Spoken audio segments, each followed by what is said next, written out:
Bad news for President Biden. 2024 Democratic primary polls are signaling warning signs about his re-election campaign. The latest Fox News poll reveals that 28% of Democrat primary voters have ditched Biden. They want somebody else. 19% for RFK Jr. and 9% for Marianne Williamson. Fox News contributor Joe Concha has woken up early for us. He's a Fox News political analyst, is Gianno Caldwell, and Cut to the Chase podcast host, former Nassau County Executive Democrat Laura Curran. Welcome to all of you. Laura, let's start with you. These are the numbers that Joe Biden has. He's just counting on Donald Trump being his opponent, and head-to-head, he's leading Trump by 1.4%. Should he really be worried? Well, I think the Democratic establishment will coalesce around Biden. He is the front runner. He is the establishment candidate. But these are pesky mosquitoes in the ear of the party right now, and they could peel away voters. And this is something that we're seeing in the Republican side as well. You have two front runners right now, and of course we know things can change, who, the base of the opposite party thinks the world's going to end if either of them wins. But there are also concerns within each party as well. There is. Joe Concha, I'm sure you know this. The president's taken 12 full weekends off. He's only about a dozen events after 6. He's only done a handful before 9. I mean, he doesn't seem to have the energy for it, and his staff seems to know it.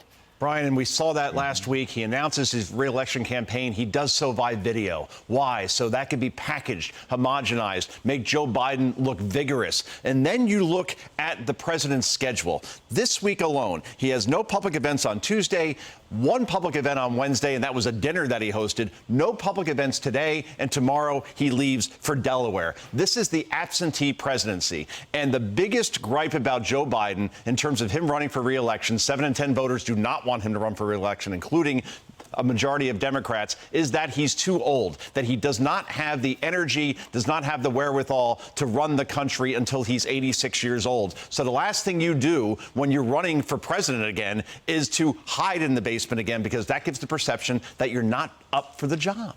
Yeah, he's just pretty amazing, Gianno. There's so many people who are ambitious on the left, but they're going to stand back for 2 more years and just watch Joe Biden finish out the string.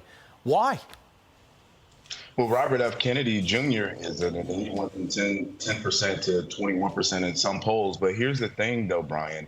Just like in 2016, the Democratic Party is trying to rig the election in favor of Joe Biden. We saw this before with Hillary Clinton. We're seeing it now with them not even wanting to take on certain primaries. The New York Times came out with a post recently where they talked about the frustration that black voters are feeling, the enthusiasm gap that black voters have, and how they feel that he's not kept most of his promises. Now, that comes on the heels of the 70% poll that came out with the NBC, which showed that 51% of Democrats didn't want to see him run again. I think if they have a candidate like Robert Kennedy Jr., who's able to get steam and money, that may make a difference. But of course, you got Democrats who are looking to rig the election in favor of Biden. But I think it doesn't look good for Joe Biden if there's a real candidate that steps in the race. Laura, the other thing is real is issues. We have really an issue like we've never seen before at the border. You're not going to be able to control these shots in 2 weeks. Remember the Haitians under the bridge? Those will look like the good old days shortly. And then you have an economy where already only 34% of the country are in support of President Biden's economy.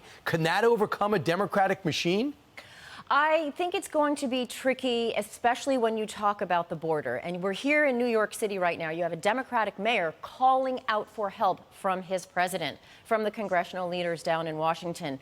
And it's almost like he's crying in the wilderness. So I don't know if that'll be enough to drive the wedge. I think the party is so concerned about Trump and perhaps wants Trump to be the nominee that they'll do everything they can to coalesce around the guy they think they can win. Yeah, I guess we have this debt ceiling debate too, Joe. How important is this? June 1st is the fictional day in which we run out of money, but there is a deadline.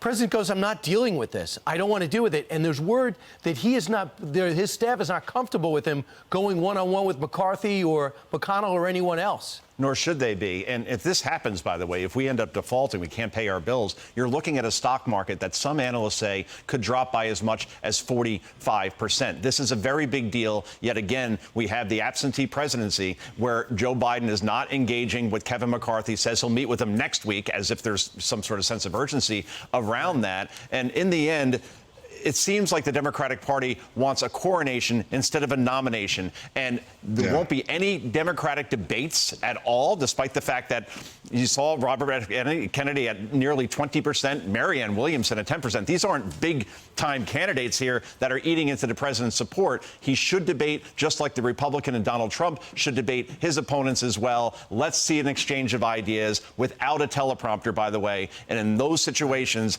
Joe Biden has shown lately that he simply cannot handle it unless it's scripted for him, Brian. And Gianno, just to close out, the cities falling apart, San Francisco, Los Angeles, New York, and Chicago. These are Democratic-run cities. Is the president on the clock on that? Are people going to judge him by what's happening in these major cities? I think they should, because he should be speaking out, especially when you've seen what has happened in the city of Chicago, Baltimore, and many other places where Democrats and progressive prosecutors have ran amok. If you really will look at the situation as it is, they should be protecting victims. They're not.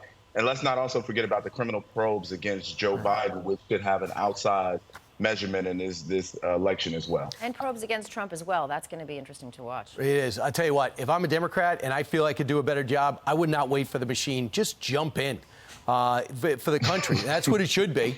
Don't be so That's what intimidated. Obama did. Absolutely. He wasn't waiting. Thanks, guys. Great debate. Hope to see you again in the halls. Thanks, Brian. I'm Steve Ducey. I'm Brian Kilmeade. And I'm Ainsley Earhart. And click here to subscribe to the Fox News YouTube page to catch our hottest interviews and most compelling analysis.